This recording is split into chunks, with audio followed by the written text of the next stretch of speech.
Halo semuanya, selamat datang kembali. Hari ini kita bakal bahas sesuatu yang kelihatannya rumit, tapi seru banget. Cara nentuin harga opsi. Dan kita akan lihat pertarungan antara dua metode hebat, si pelari cepat lawan si pelari maraton.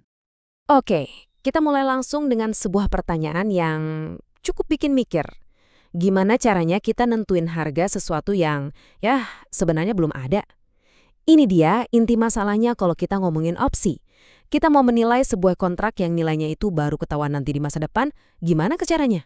Penasaran kan? Tapi sebelum kita lari lebih jauh, kita samain persepsi dulu ya soal dasarnya. Kita harus benar-benar paham dulu apa sih sebenarnya yang dimaksud dengan opsi finansial itu. Nah, ini dia. Kuncinya itu ada di dua frasa. Hak bukan kewajiban. Artinya apa? Artinya kalau Anda pegang opsi ini, Anda punya pilihan. Anda nggak harus melakukan apa-apa. Dan yang kedua, khusus buat opsi Eropa yang kita bahas ini, pilihan itu cuma bisa diambil pas di hari H-nya, tepat di tanggal jatuh tempo. Nggak bisa lebih cepat, nggak bisa telat. Oke, sekarang kita udah ngerti apa itu opsi. Tantangan besarnya muncul di sini. Gimana caranya kita ngasih label harga yang pas buat hak istimewa itu? Tapi untuk hari ini, padahal nilainya baru ketahuan nanti. Secara teori, jawabannya ada. Namanya persamaan Black-Scholes. Ini tuh kayak standar emasnya di dunia keuangan. Formulanya keren banget secara matematika. Tapi ampun deh, rumitnya minta ampun buat dipecahin langsung. Nah, justru karena rumit inilah, makanya muncul cara-cara lain yang lebih praktis, yaitu metode numerik yang bakal jadi bintang utama kita hari ini. Jadi, gini logikanya. Daripada pusing mecahin satu persamaan raksasa, gimana kalau kita pecah-pecah aja masalahnya jadi potongan-potongan kecil? Coba bayangin kita punya semacam peta atau grid gitu ya. Satu sumbu itu waktu, sumbu lainnya itu harga aset. Nah, nilai opsi di paling ujung pas jatuh tempo itu kita tahu. Tugas kita sekarang adalah jalan mundur, kotak per kotak di peta itu, sampai kita balik lagi ke titik hari ini untuk nemuin harganya. Keren kan? Oke, saatnya kenalan sama penantang pertama kita, metode FTCS. Anggap aja dia ini si pelari cepat. Dia bisa lari kenceng banget, tapi ada tapinya. Ada sedikit risiko kalau lintasannya nggak pas. Ini dia, FTCS, singkatan dari Forward Time Centered Space. Kenapa dia dijuluki pelari cepat? Soalnya, konsepnya itu sederhana, to the point, dan yang paling penting, dia bisa ngasih jawaban cepet banget. Cara kerjanya tuh super simpel. Pertama, kita bikin gridnya. Kedua, kita tentuin nilainya di akhir. Nah, langkah ketiga ini yang jadi andalannya. FTCS pakai satu rumus sederhana aja buat loncat mundur dari satu waktu ke waktu sebelumnya.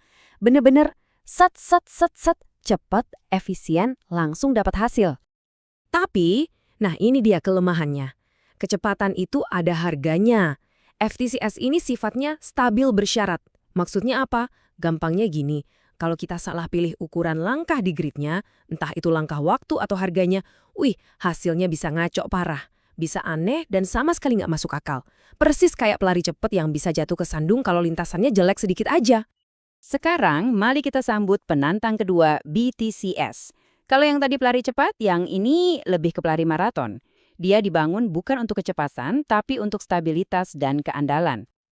Yap, ini dia si pelari maraton kita, BTCS alias Backward Time Centered Space. Dia mungkin nggak secepat kilat kayak FTCS, tapi kekuatannya ada di daya tahan. Dia ini tipe yang bisa diandelin buat lari jarak jauh, nggak akan gampang goyah. Langkah-langkah awalnya sih sama aja, bikin grid, tentuin nilai akhir. Tapi di langkah ketiganya, ini beda banget. Bukannya pakai satu rumus simpel, BTCS ini lebih canggih.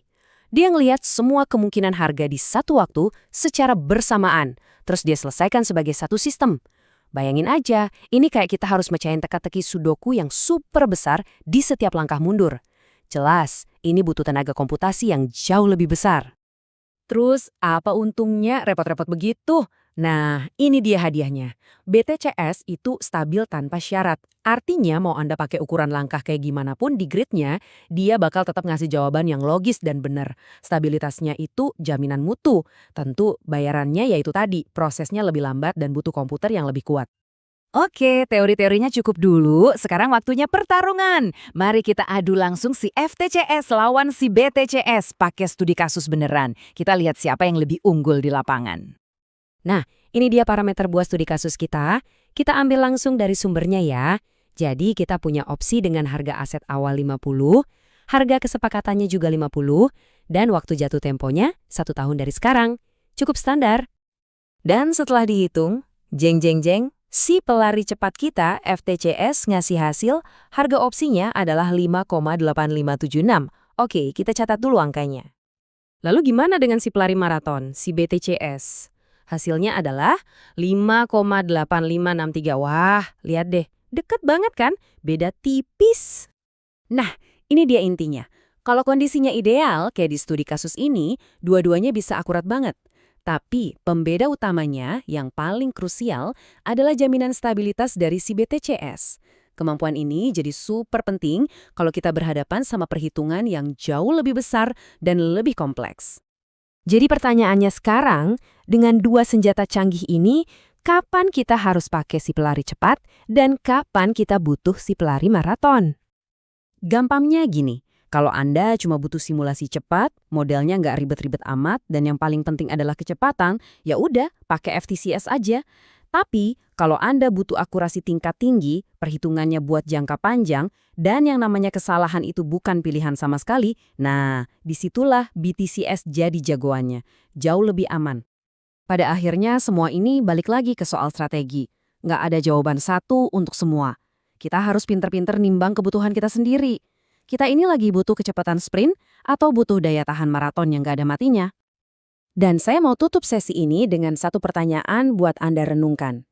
Di dunia keuangan yang serba kompleks ini, mana sih yang sebenarnya lebih penting? Dapat jawaban super cepat atau dapat jawaban yang pasti benar, terjamin? Karena pertukaran antara kecepatan dan kepastian ini kayaknya kita hadapi di banyak aspek kehidupan ya, bukan cuma soal uang. Oke, sampai ketemu di pembahasan selanjutnya.